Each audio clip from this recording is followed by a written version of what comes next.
Shalom, and welcome back to Bnei Noach Academy, Thoughts on the Torah. Please remember to hit the like button, to subscribe, and most importantly, to share this insight and inspiration with friends and family. When you look into the book of Genesis, chapter 10, it seems, at least on the surface, that the Torah is giving us just a history, just telling us the offspring of Noach, and really telling us all about us, because essentially, we're all descendants of Noach. We come from one of his three sons. However, as I've stated many times, the Torah is not a history book. It's not a book of ancestry. It's not a biography of anyone in particular or anyone in general. This is a book of instructions on life, telling us how to live and telling us the value of living a virtuous life. Why is the Torah telling us a story? So I just want to pick one example. When you look in verse 8, it says, Cush, he begot Nimrod, who was the first mighty figure on earth.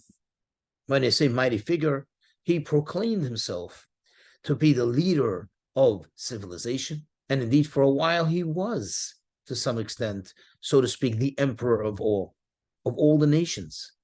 And it says he was mighty hunter before Hashem.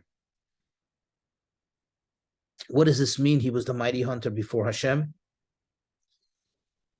Everybody's before Hashem. Everyone's before God.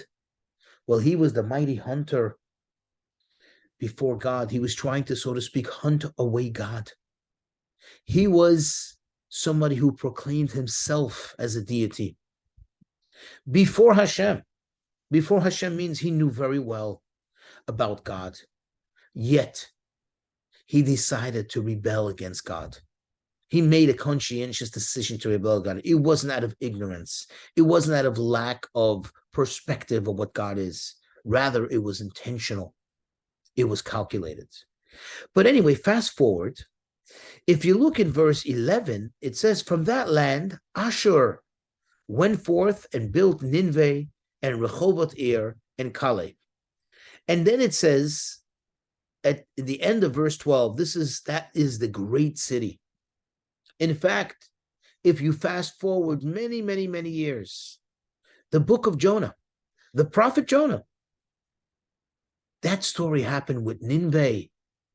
And Nineveh was a massive city, as it says and is described in the story of Jonah.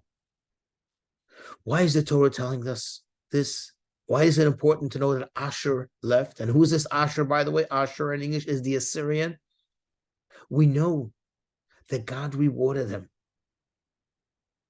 And for many, many, many years, they enjoyed a great, mighty kingdom because they left. You see, why did Ashur leave? Because he did not agree with the ways of Nimrod. He did not appreciate another human being proclaiming himself as God and creating a very warped and a very perverted set of morals and rules. And therefore he said, I'm going to leave. Leaving meant that he's forfeiting everything he owns, all his comfort, all the familiarity, and going to an unknown place and starting from scratch.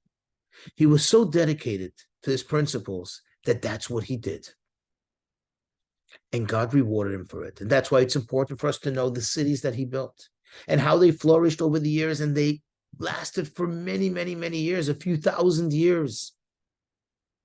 What their fate is right now, I couldn't tell you exactly. I don't know. But at least what we know biblically, God definitely reciprocated for his dedication, his commitment, to the extent that he was ready to self-sacrifice everything and go because of his beliefs in God. This is a lesson. This is not just history. This is telling us how to make our history. You have to be committed to your principles. Make sure not to be swayed even by what's normal and typical, namely your own comforts, your own, everyone's innate desire for just a comfortable, peaceful life with our regular creature comforts. Even that, you got to be ready to give up for Hashem. But don't worry, although we don't do it for the following reason, but sincerely, God will never remain in debt. Always will take care of those that take care of their commitment to Hashem.